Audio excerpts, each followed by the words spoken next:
turn to them in the dream and you say, hey, you died. And they never answer you. They just kind of smile, but they never really say, yeah, I know I died, but here's what happened. I went here and I went, they never explain. And you don't get a follow-up question because, it's a dream. So you have to kind of go where the dream goes. And then you wake up. Well, this is sort of that moment that Charlie has with his mother, only he's alive. I sat at our old kitchen table, and then my mother, or her ghost, or whatever she was, came in from the other room with an antiseptic bottle and a washcloth.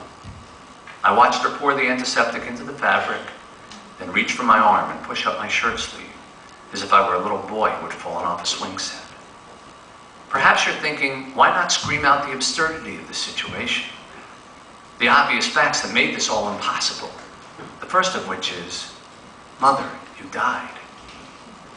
I can only answer by saying it makes sense to me now as it makes sense to you now, in the retelling, but not in that moment. In that moment, I was so stunned by seeing my mother again that correcting it seemed impossible. If you've lost your mother, can you imagine seeing her right in front of you? Close enough to touch or to smell? I knew he had buried her. I remembered the funeral. I remembered shoveling a symbolic pile of dirt on her coffin. But when she sat down across from me and dabbed the washcloth on my face and arms, and she grimaced at the cuts and mumbled, look at you. I don't know how to say it. It burst through my defenses. It had been a long time since anyone wanted to be that close to me, to show the tenderness it took to roll up a shirt sleeve. She cared. When I lacked even the self-respect to keep myself alive, she dabbed my cuts, and I fell back into being the sun. I fell as easily as you fall into your pillow at night, and I didn't want it to end. Mom, I whispered. I hadn't said it in so long. When death takes your mother, it steals that word forever. Mom.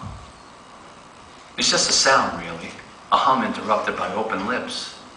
But there are a zillion words on this planet, and not one of them comes out of your mouth the way that one does. Mom. She wiped my arm gently with the washcloth. Charlie, she sighed, the trouble you get into. Well, I better stop there because it's a short book and I could probably finish it. And then you'd say, well, I enjoyed it. That was good. I don't need to buy it. I already heard it. One other theme that's in this book that I want to share with you here. And I think it's important. It ended up being a sub-theme of the book, even though I didn't really intend it to be. And that is the effect of divorce on children.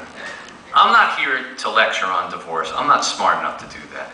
Everybody knows their own life and their own marriages and things like that. But I do observe, because unfortunately I've got 17 nieces and nephews, and almost all of them have been affected by divorce, if not once, twice, if not twice, 3 times. And I see the hunger in their eyes for a sense of a complete household. They're always over our house because there are 2 people in it, They just can't believe it, There's not fighting and arguing and one person there and the other one not. And I think sometimes because divorce is so prevalent today that we just assume that kids are going to roll with the punches. So I set this book in the 50s and 60s because back then divorce was not prevalent. Nobody got divorced.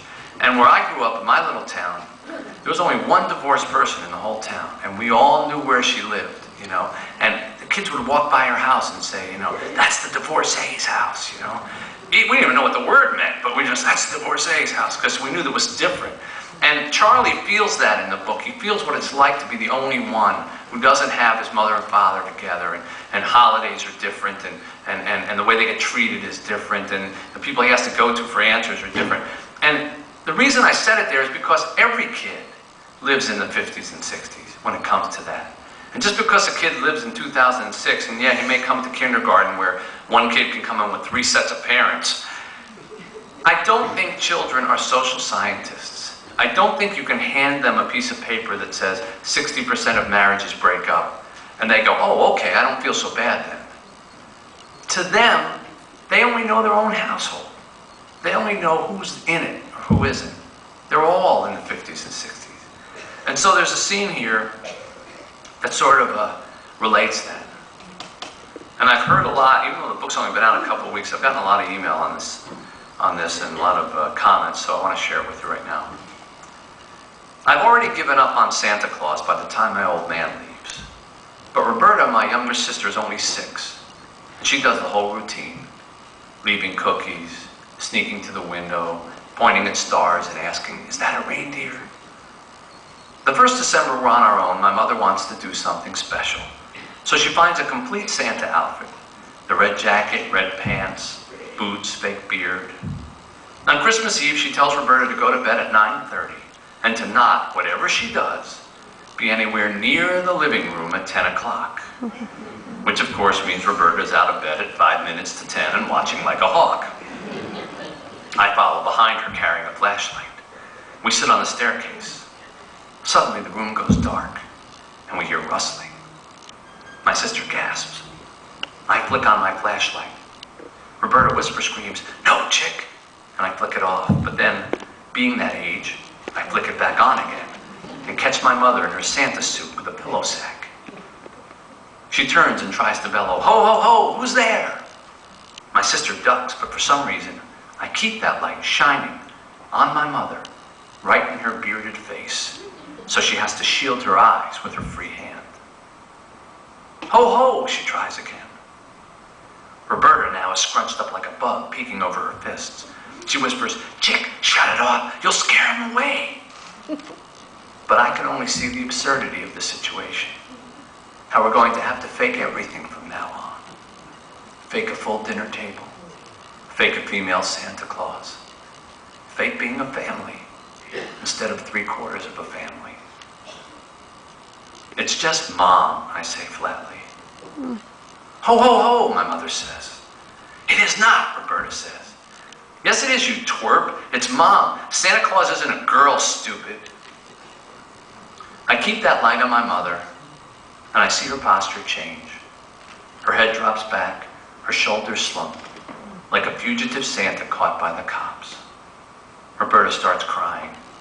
I can tell my mother wants to yell at me, but she can't do that and blow her cover. So she stares me down between her stocking cap and her cotton beard, and I feel my father's absence all over the room. Finally, she dumps the pillowcase of small presents onto the floor and walks out the front door without so much as another ho, ho, ho. My sister runs back to bed, howling with tears, and I am left on the stairs with my flashlight, illuminating an empty room and a tree. Well, that's pretty sad, isn't it? Okay, let's not end on a sad story, because what's the fun in that? I'll end on 2 funny stories. People